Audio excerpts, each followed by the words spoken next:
Yes. Kyle, just how much does Lance's energy rub off on the other guys, and where specifically do you think he's improved last year to right now? He's way more confident. But I told Ugana, what did he do that you didn't do? He sprinted. So he was in a position to go make baskets. I took Ugana out because a big kid got 2 balls from him. You're out. Other guy's in. Well, yeah, I just give me numbers. Give me 7 and 2. Doesn't matter what you say. He got the ball from you. Lance went in and did it. Now, I think we're going to have a lot of that this year, and they're going to have to accept it. Game-to-game stuff. And that's including our guard. I told him, I think the best way we can do this is no one's playing more than 25, 27 minutes. And then we'll figure out, you may play 18 because the guy playing 26 or 7 is playing really good. Then we'll let him go in your next game. So we have to see. I mean, I also got to figure out who's going to finish the game. Who are the 5 that are on the court the last 5 minutes? Part of that is making free throws. Part of that is execution. Part of that is grit and grind and toughness. But who is it? I don't know yet. But, a lot of good stuff today. And, shot the ball, we ran. You say, well, why didn't we run against Michigan State? Well, they made a great effort to get back to not give that to you. But the second thing is there were no clean rebounds. We were rebounding and celebrating. What? Rebound and get rid of it. Let's go. That's how we play. But sometimes when the guy's tired, he will rebound it and tell the guy, come back. We're a team that we got to get something in transition, not 2 points. We got to be at 15, 18 points in transition. And we should be, the way we rebound. Yeah. You had the chance to play a lot of different combinations tonight. What do you really like about having 2 point guards on the floor at the same time?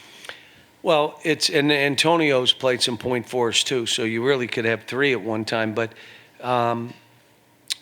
we had 25 assists. That's what happens when you have good guards that are unselfish. And the other thing is, it's not just about shooting. It's about making. Okay, and that's how you get 25. And what's funny? I watched South Carolina State. I watched a bunch of tape. And the stuff they're running and how hard they're playing, I knew the press, they wouldn't be able to press us like they had these other teams because we'll get shots and we play in a very aggressive. If you press us, we're trying to score 100. So I knew that would be out. But what they did offensively, the hard cuts, the end of the half, making 2 threes, they never stopped and they won't. So I was, but I was happy. Oscar, we weren't going to play him today, but the reason we played him is it's a different game for the rest of our players when he's in. One of the things we did a really poor job of at Michigan State is post feeding. Now you tell me why that would have happened. What? We aren't posting the ball when he's not in there. Now all of a sudden he's in there, you're trying to post it, and you're not a good post passer. We worked on that yesterday and today at the shoot-around. How to throw it, make sure you're ready to get it to the post. And you ready? Where you space to. We hadn't thrown it to the post. I needed him out there today just so we got to be a team and play together. We were going to give him off, and I said, why don't you play, 5-8 minutes a half. Now, what about that makes him really unselfish? Stats. Yeah, okay. You're going to play 12 minutes and you want to be the leading rebounder in the country and all, and you accept doing that, that means you're unselfish. You're about your team. Because I left it up to him. I said, you're not going to play more than 18, 15 minutes. And then I said, do you want to start the second half, play 5 or 6, and then I'll take you out. So I don't know exactly what he played. 13 minutes. Think about that. Player of the year in the country. has 20 and 10 or 20 and 18 first game, and he says, yeah, let me play less. Yes. Cal, you played Tuesday, short turnaround, play tonight, leave tomorrow. How do you feel about your team heading to Gonzaga and the areas you need to improve?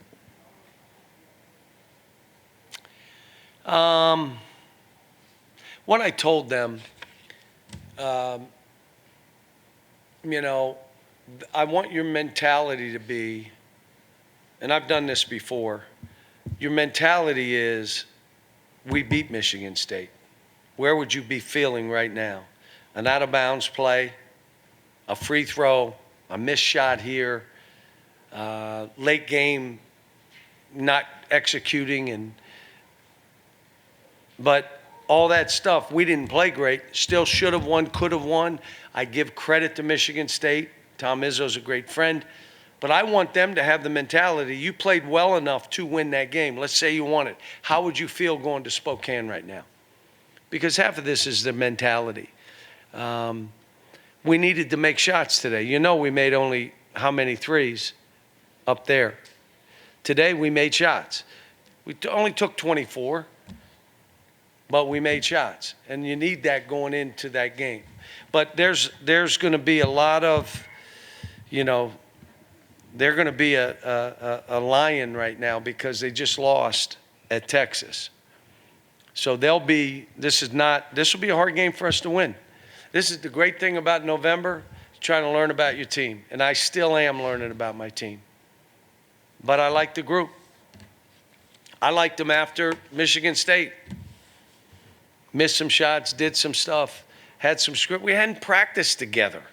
How about Oscar? He didn't play for 4 weeks, played 1 practice and did that. Supposed to be out 2 more weeks if you're a normal human being. It's 6 weeks. He came back in 4.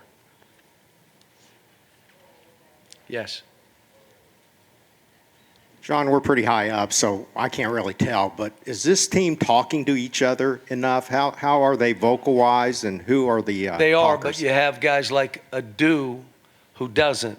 So a lot of breakdowns that we do, someone is assigned the basket the other team scores. And it could be 2 guys or 3. You all get 2 points or 3. So at the end, without knowing, in Adu's time, he gave up a lot of points today. Now, I told him, when we play a ranked team and I put you in and you're in and there's 2 basket scores, you're probably not going to play the rest of the game.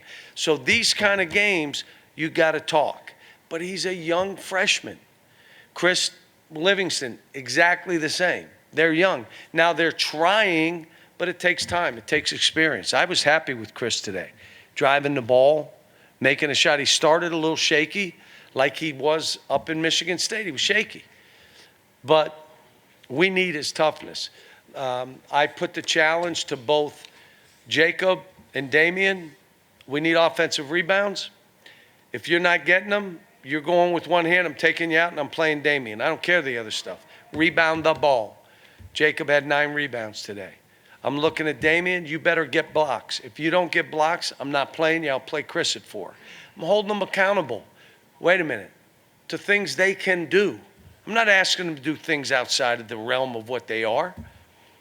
So I'm telling Antonio, score baskets. It's what you do. I don't care how you score them. Score baskets. And I told those 2. So one game, CJ has it going. He's going to play more than you. The next game, you go crazy, you're playing more than him. If you're a good teammate, you're fine with that. I gave him 3 things today.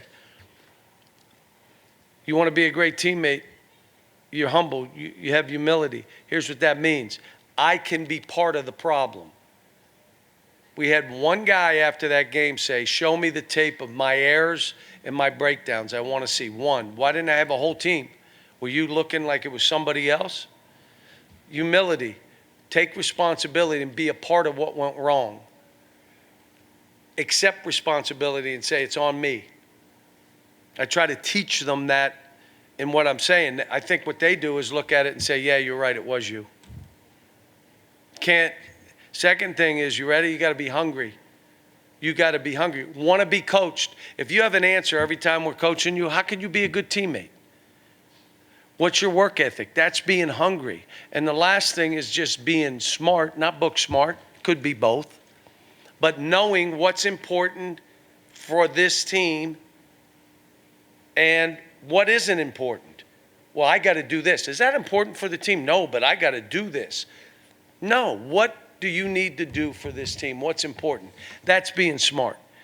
And so I told them, we got to be great teammates, and then we can be a great team.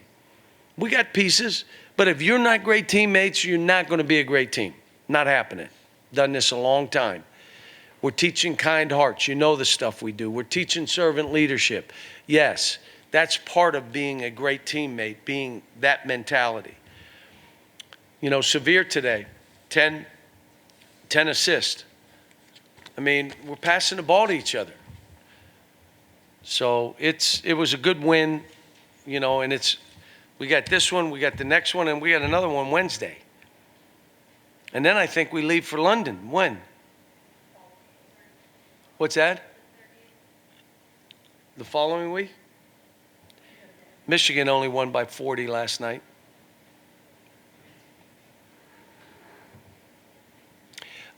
Yes.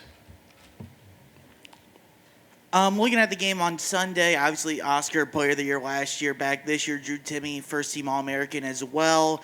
What can we expect to see? Obviously much more than just a one-on-one matchup, but Oscar and Drew Timme, two of the best players in the sport from the last couple of years going at each other on Sunday. So I've had this before. It was Marcus Camby and Tim Duncan. We played Wake Forest. Those two played. You would have thought no one else was in the game and there were no coaches. It was one-on-one. I'm telling you. Now, they ended up score being 52-46, I believe. And I've been wrong before. I think it was 1978, 77. But it ended up not being neither one. They played okay, but the hype of that was ridiculous. So I've been through it. I don't think, like Oscar, they like each other. Like, I've been at events with them. They'll both like each other. And Mark Few and he and I talk once a week, once every 2 weeks. So, you know, it's going to be a great challenge. It'll be a hard game. You know, in Spokane, 14,000. I'm getting calls all over the place. I live in Montana. Could you get me tickets? I'll drive over. I mean, I can't even imagine. And I love it's on an NFL Sunday. Perfect. Let's go. What do you want to watch? Steelers, or are you going to watch us? Steelers won last week, too. Last question. 60-46? What did I say? What did I say? You heard me wrong. Talk about guys holding themselves accountable. Is that something that's come naturally with previous teams, or is that something you have to pull out of guys usually? It kind of rocks you when I'm saying we've had only one guy call about the tape and show me my breakdowns. Why wouldn't the rest of you have done that?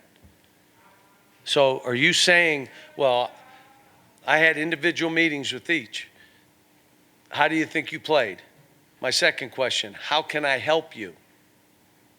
My third question, okay, what do you do to help our team? And some of them, how you played, the answers weren't right. You know, because I watched the tape, and there was guys that I thought I should have played more. I watched the tape. They shouldn't have played more. And it's not about missed shots and, you know, the way a fan will watch it. Are they impacting the game the way they need to? And you know what? I've been so impressed. How about Kaysen? Kaysen has a clear mind. I told the guys, clear mind. Before the game, I told him. The reason he has a clear mind, he's not playing to live up to, like, you didn't hear about him. I saw him play, and I'm like, holy cow. He has a clear mind. He just plays. If he has a shot, he shoots it. If I have a drive, it's not like, I got to score now. I haven't scored in a lot. He ain't playing that way. But we got to have a team full of guys. I've already told you with Jacob and Damien, you better offensive rebound or I'm putting the other guy in. And if neither one of you do, I'll put Chris at 4. Offensive rebound. Now, they're going to check you and do it. That ain't an excuse. You're out, he's in. Figure it out. The same thing with our guards. If you're breaking down defensively left and right, the other guy's going to play. And we're working. I told him part of the reason we're behind in some areas, not only didn't we have our team together to really do late game situations and some, we just didn't have a team together. But the second reason is we're spending a lot of time helping them develop the skills they need to be successful defensively, offensively. And you can't go 5 hours a day. So appreciate it, guys. I'm going to have someone else do the radio, right? Okay. I'm trying to get home. You won't believe this. I'm a little tired. Thanks.